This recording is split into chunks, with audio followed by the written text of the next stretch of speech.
Going back to the days of the late 90s and early 2000s, the internet was full of Flash and Java type games, many of these being the point-and-click adventure type, which covered various genres, in particular horror, with such games as Ex Mortis, The House, and Darkness the Game, which might ring a bell to many of you, but one game often forgotten is the Stone of Anamera, a game that popped up online in 2004, although you may not have heard of it because it actually went under its Spanish title, La Piedra de Anamera.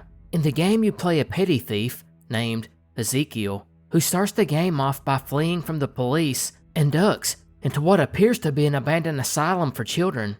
It's here he decides to hide out overnight, but as the night wears on, Ezekiel discovers something terrifying has happened here in the past. Apparently, a 7-year-old girl named Anamara was brought in due to some kind of mental illness, maybe schizophrenia, but really, she is possessed by a demon, and the only way to protect herself is to wear this amulet, the Stone of Anamera, which she eventually loses and hence dies. The game is like any other that is steeped in horror. A creepy thick fog helps to create tension while you work to restore power to the building, then solve a puzzle involving a clock, and uncover these cryptic notes left by the asylum doctor, Alexander Graves, who had been treating her, or maybe was trying to exorcise the demon. In any case, the game ends with a tease for Chapter 2, although the developer never intended to break it into chapters. Instead, he was forced to after the half-finished game leaked onto the internet. Regardless, the rest of the game was never finished, and that's only part of the mystery, because the game still has a cult following who are anxiously awaiting the release today. So what happened? First, we have to go back to the game's designer, a man named Gabriel Rodriguez, who at the time needed the game to serve as his thesis to complete his university course in multimedia design. Rodriguez, who also loved making music, would even present himself as a musical artist in the game itself, as a newspaper found in the floor by the main character Ezekiel praises one of the biggest stars in Argentinian pop music, Gabriel Rodriguez. But this wouldn't be the only time this name popped up in the game. A year after Chapter 1 was put online, anticipation began to build for the release of Part 2, but as mentioned, that never came. However, an update in 2005 did make many fans begin to wonder, because on a technical sheet in the update, a tombstone was shown which read, "Rest in Peace." Above it was Gabriel Rodriguez, 1979 to 2005. So that explains everything, right? This is why the rest of the game was never completed. Well, no one's sure, because the tombstone itself had to have been put in the game by someone. And who else could have been working on it? Was it just some sick joke by Gabriel? Or did a friend from the university put it in as a dedication to his fallen classmate? No one was sure, but there was a lot of conjecture online. Even as late as 2011, comments began to pop up online which discussed rumors that he had been murdered. However, in updates that came after the game, that tombstone was removed, and the Anamara community began to investigate, and they began to suspect the whole thing was just a dark joke, since they believed they had found Gabriel's social media online, although no one was positive. But it gets stranger yet. The game would remain online untouched up until 2014, when the website was finally discontinued, which makes one wonder why, if Gabriel was still alive, he paid to keep the site online and never finished it, unless it just held some kind of sentimental value. It's hard to imagine that he made enough revenue on it to even pay the hosting bill, if he made any money at all. And that's where this takes another turn. 2 years after the website was discontinued, a new one would pop up in 2016. This time, the name being converted to the English title, thestoneofanamera.com. This was accompanied by a tweet posted by a Stone of Anamera account, which stated the game was back online and there would be exciting updates in the following weeks. Those updates never materialized. Interestingly, the website does have a PayPal link for fans of the game to donate to, with the email address of lapiedradeanamera@gmail.com. And while the site asks for donations to help with the development of the second chapter, there's not been an update in years. Even emails to this address are ignored, which brings up multiple questions. Did Gabriel really relaunch the site? Doing a domain lookup does show it's registered to a Gabriel Rodriguez, but considering the mystery around his supposed death, along with the unanswered emails from the game's current site, it's not hard to imagine someone stole his identity just to prop up the site and get donations. Because really, how difficult would it be to reply with an update, especially when people are giving you money to do so? But then again, how much would this 20-year-old game really get in donations? Finally, how far did Chapter 2 actually get developed? Is there a copy out there somewhere? If not, what was the real reason that it was abandoned? Assuming that Gabriel is still alive, that is. And why did the game Twitter account put out a notice in 2016 stating that the exciting changes were coming within the next few weeks, only to go radio silent for nearly a decade afterwards? If you would like to know more about this mystery, you can check out the Stone of Anamera Discord server and the YouTube channel by checking the description below. Can an arcade game be cursed? Or maybe just one specific arcade machine? That's the question many gaming fans have been asking themselves for the past few decades when it comes to a game called Berserk, an arcade game that debuted in 1980, which was cased in a black cabinet and emblazoned with orange and yellow marquee denoting its title. The game at its core was a multi-directional shooter where you play a character trying to escape randomly generated mazes that are controlled by evil robots. And of course, if you are zapped by one of these robot lasers, or touch the wall of the maze, it's game over. Not to mention, a living smiley face known as Evil Otto pops up randomly and chases the character. The backstory of the game itself is not that important. Instead, we have to go to Calumet City, Illinois, more specifically, the Sherwood Forest Plaza shopping area, where a store once stood called Friar Tuck's Game Room, a medieval-themed arcade.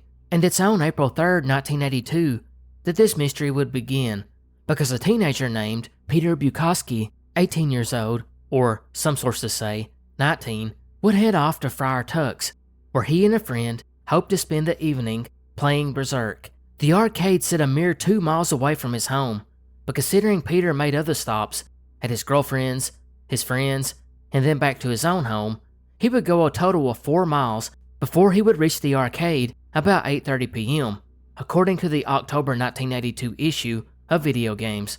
And this walk was even more strenuous due to the fact of the snow which had accumulated on the ground days prior. Now Peter was a good gamer, and within 15 minutes of play, he would put his initials in twice in the top 10 on the Berzerk screen.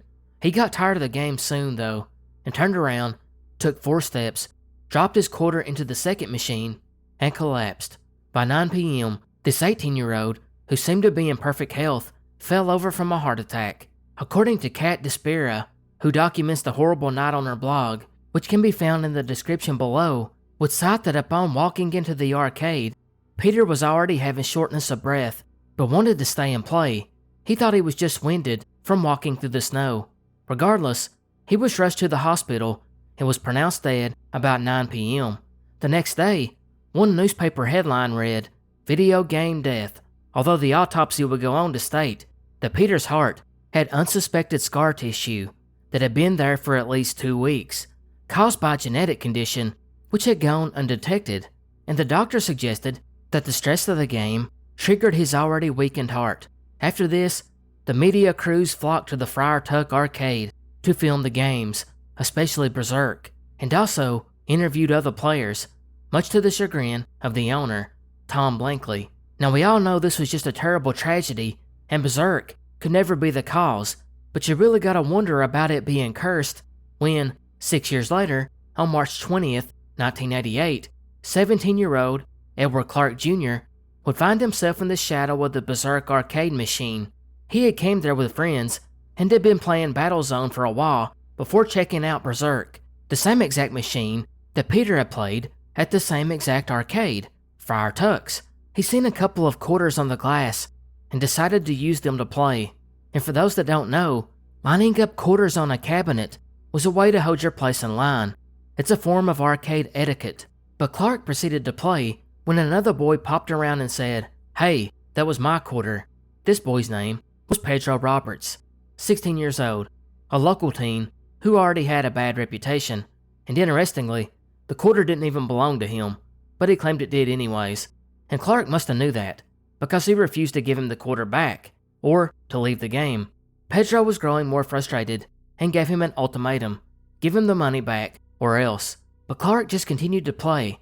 For reasons known only to Pedro, he began a fight with one of Clark's friends. Now if you think an arcade or a quarter is a ridiculous thing to fight over, well, there were rumors that the beef between these two teens really boiled down to an argument over a girl, but of course, that was just rumors.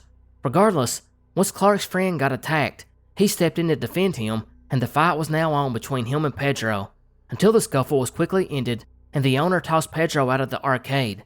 He then told Clark to wait 10 minutes before he left, and then to go the opposite way so there would not be a follow-up altercation. After the long wait, Edward Clark walked out the door and promptly ignored the owner and walked into Pedro's direction. Unfortunately, Pedro assumed that's what would happen, and he was hiding in the alley waiting, where he jumped out and stabbed him in the chest and ran.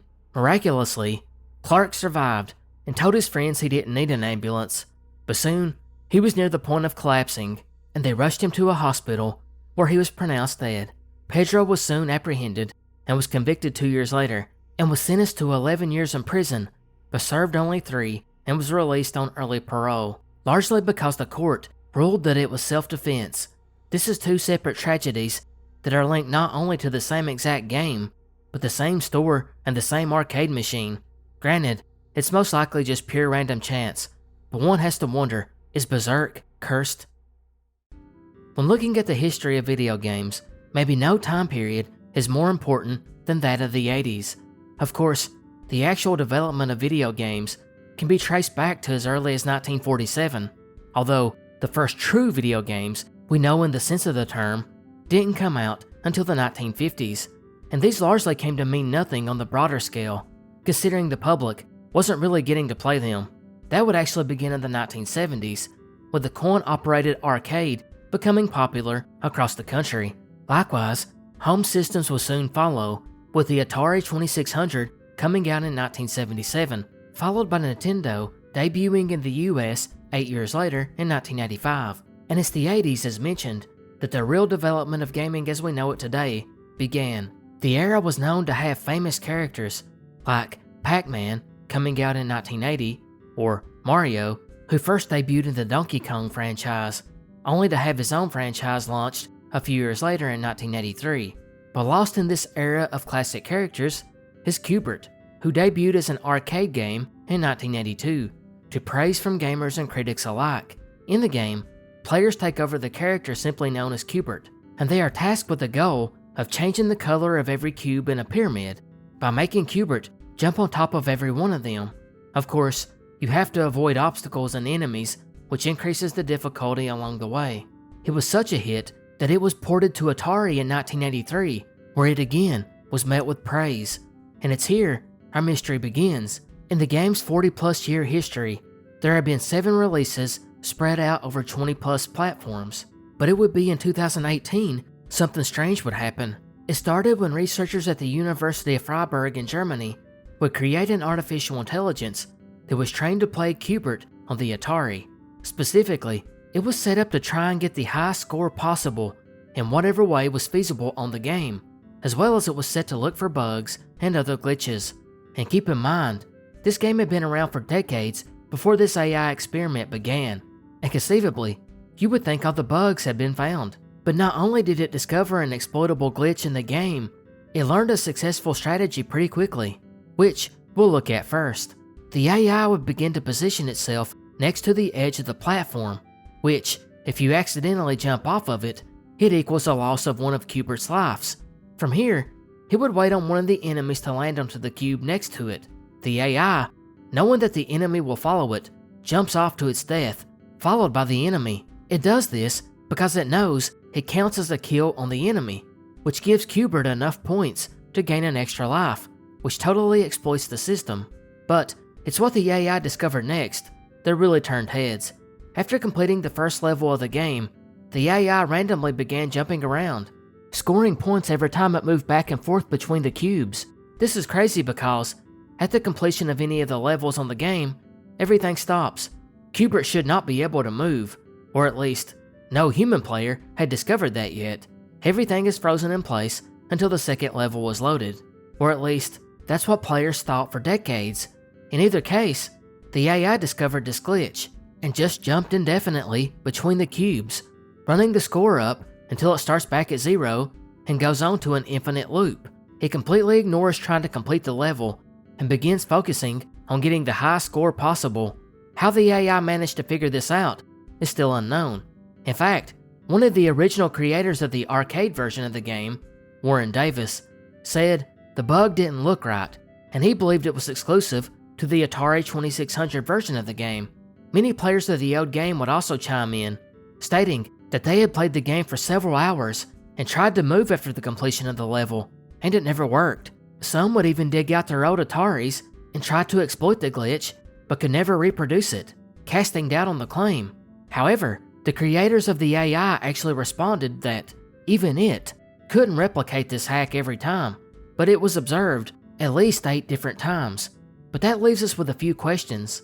If this was an Easter egg left in the game by a creator who has now forgotten it, or may have even passed on, how exactly is it triggered? And how did the AI know? Did it observe it by patterns it detected? And as far as the AI baiting the enemy to jump off the platform, was that strategy or part of the pattern needed to exploit this glitch? I don't want to focus this entire segment on Q Bert alone, as it actually plays into something much larger, and that's the future of AI and its implementation into these old retro games. You see, we tend to explore games with a strategy, and we do so by recognizing familiar patterns, like clearing levels, dodging enemies, or maxing out your combos. Because of this strength or flaw, depending on how you look at it, we tend to ignore huge regions of a game's state space. AI, on the other hand, can be trained purely to maximize the score, or to find flaws, and because of this, it will systematically probe every combination of inputs, finding quirks and exploits that would fall outside the typical human player. So this outside-the-box thinking will ultimately unearth more hidden mechanics, which means, just like the AI built strictly for Q Bert, other AI-driven discovery tools could be created to comb over old video game code, and would find Easter eggs or glitches. Think of it like video game archaeology, digging through old retro games, trying to find new ways it can surprise us. In fact, you could even do it on modern games as well. You wouldn't even need a team of video game testers, just an AI built along with the game, which could then be used to test for any exploits before the game is released to the market. But it doesn't end there either. Video games are just a tiny part of this equation. If a simple game ported from the arcade to Atari can hide decades-old hidden bugs, only discoverable through exhaustive random exploration, what undiscovered vulnerabilities might lie in wait on critical systems, maybe even financial platforms? Now, AI-driven bug hunters become the norm, leading to much quicker patches of vulnerable software, and it's all thanks to Q Bert. Hey guys, I was just wanting to try something different. I hope you guys enjoyed. Goodbye, and good night.